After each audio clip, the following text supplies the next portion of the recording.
जरा सोचिए, एक शांत नदी का किनारा है। वहां टहल रहे हैं महान गुरु आचार्य चाणक्य और उनके साथ हैं उनके शिष्य चंद्रगुप्त। और चंद्रगुप्त के मन में एक बहुत ही गहरा सवाल है।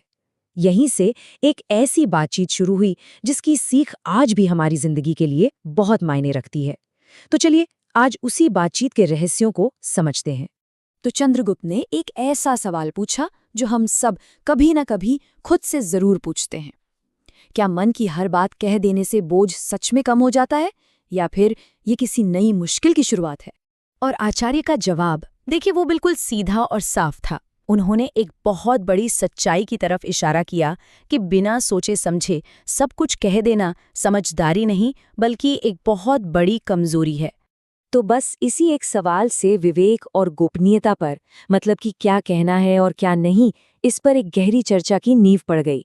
ये सिर्फ एक शिष्य का सवाल नहीं था, ये हम सबके लिए एक सबक था जो सिखाता है कि कब बोलना है और कब चुप रहना ज्यादा बेहतर है। आचार्य चाणक्य का मानना था कि सोच समझकर चुप रहना सिर्फ बातें छिपाना नहीं है, बल्कि ये अपने आप में एक कला है, एक ताकत है।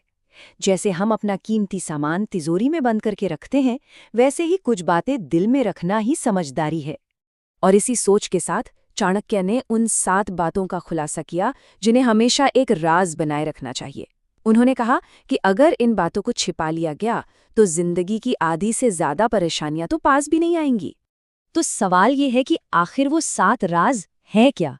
चाणक्य शुरुआत करते हैं हमारी जिंदगी के 3 सबसे पर्सनल पिलर्स से: हमारा परिवार, हमारा पैसा और हमारे फ्यूचर प्लान्स। पहला और शायद सबसे जरूरी नियम, घर की बात घर में ही रहनी चाहिए। चाणक्य कहते हैं कि घर की परेशानियां, चाहे वो छोटे मोटे झगड़े हों या कोई बड़ी निजी तकलीफ, उन्हें बाहर वालों को बताने का मतलब है अपने ही घर की नींव को कमजोर करना। वो एक कहानी सुनाते हैं। एक गांव में 2 भाई थे जिनमें रोज लड़ाई होती थी। एक दिन बड़े भाई से रहा नहीं गया और उसने भरी पंचायत में छोटे भाई की बुराई कर दी। और हुआ क्या? बस पूरे परिवार की इज्जत मिट्टी में मिल गई।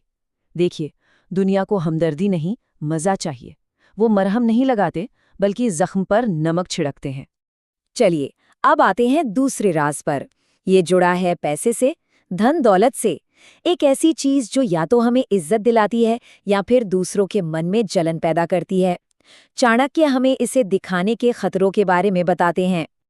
जरा सोचिए, मगध का एक राजा था, उसे अपने खजाने पर बड़ा गर्व था, तो उसने सबको दिखा दिया। और फिर क्या हुआ? कुछ ही दिन में पड़ोसी राजा ने हमला किया और सब कुछ लुट गया। चाणक्य का पॉइंट बिल्कुल क्लियर है, पैसा जितना छिपा रहेगा उतना ही सुरक्षित रहेगा। उसे दिखाना मतलब चोरों और जलने वालों को खुली दावत देना है।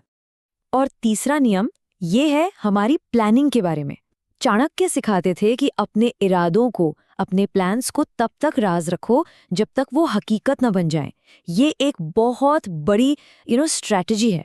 इसके लिए वो एक व्यापारी का किस्सा बताते हैं। उसने सोचा कि वो एक बड़ी मसालों की दुकान खोलेगा और जोश जोश में सबको बता दिया। नतीजा, किसी और ने उसका आइडिया सुना और उससे पहले दुकान खोल ली। बात सिंपल है, हमारा हर आइडिया एक बीज जैसा है। अगर उसे जमीन में बोने से पहले ही सबको दिखाते फिरोगे तो कोई ना कोई उसे कुचल ही देगा। तो ये तो थे पहले 3 नियम। अब आगे बढ़ते हैं उन राजों की तरफ जो और भी ज्यादा पर्सनल हैं। हमारी कमजोरियां, हमारे अच्छे काम और हमारी बेइज्जती। चौथा राज, अपनी कमजोरी कभी किसी को मत बताना। एक कहानी है एक योद्धा की जिसे तीरों से बहुत डर लगता था। उसने ये बात अपने जिगरी दोस्त को बता दी। बाद में वही दोस्त दुश्मन से मिल गया और लड़ाई में सबसे पहले तीर उसी योद्धा पर चलवाए गए। देखिए, जब तक कमजोरी सिर्फ हमें पता है वो हमारी ताकत है। जिस दिन वो दूसरों को पता चली वो उनका हथियार बन जाती है। और ये है 5वां राज, जब हम किसी की मदद करते हैं और फिर उसका ढिंडोरा पीटते हैं तो वो मदद नहीं रहती, वो हमारा घमंड बन जाता है।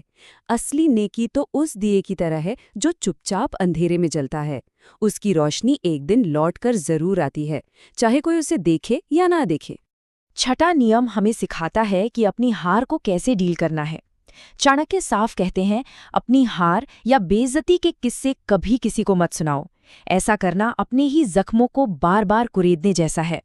सोचिए, जब हम बार बार अपनी हार की बातें करते हैं तो लोगों की नज़र में हम कमज़ोर बन जाते हैं। अगर कभी कोई अपमान हुआ है तो उसे ढोल की तरह पीटने की ज़रूरत नहीं है। उसे अपनी अंदर की आग बनाओ, अपनी ताकत बनाओ। असली विजेता तो वही है जो चुपचाप गिरकर दोबारा खड़ा हो जाता है। और आखिर में 7वां राज, ये हमारी गहरी भावनाओं के बारे में है। गुस्सा, प्यार, दर्द। चाणक्य चेतावनी देते हैं कि इन्हें ज्यादा मत दिखाओ। क्यों? क्योंकि जब हम अपना दर्द दिखाते हैं तो लोग हमदर्दी नहीं दिखाते, वो हिसाब लगाते हैं। वो हमारी भावनाओं का इस्तेमाल अपने फायदे के लिए कर सकते हैं। तो ये थे चाणक्य के वो 7 राज। लेकिन रुकिए, ये सिर्फ नियम नहीं है। ये सब मिलकर एक चीज बनाते हैं, जिंदगी का सबसे मजबूत कवच। कवच यानी एक ढाल। ये आइडिया ही सब कुछ समझा देता है। ये 7 नियम सिर्फ बातें छिपाने के लिए नहीं है, ये खुद को बचाने के लिए है। एक ऐसी ढाल जो हमें दुनिया के हमलों से, उनके जजमेंट से बचाती है। और आखिर में चाणक्य की वही बात, जो भीतर सुरक्षित है वही शक्ति बनता है। मतलब असली ताकत वही है जो अंदर छिपी है, जिसे दुनिया पढ़ ना सके, वही तो सबसे मजबूत है। तो ये सारी बातें हमें एक सवाल पर लाकर छोड़ देती हैं। आज की इस दुनिया में जहां हर कोई अपनी हर बात शेयर कर रहा है, क्या हमारी असली ताकत इस बात में है कि हम क्या छिपाते हैं? सोचने वाली बात है ना?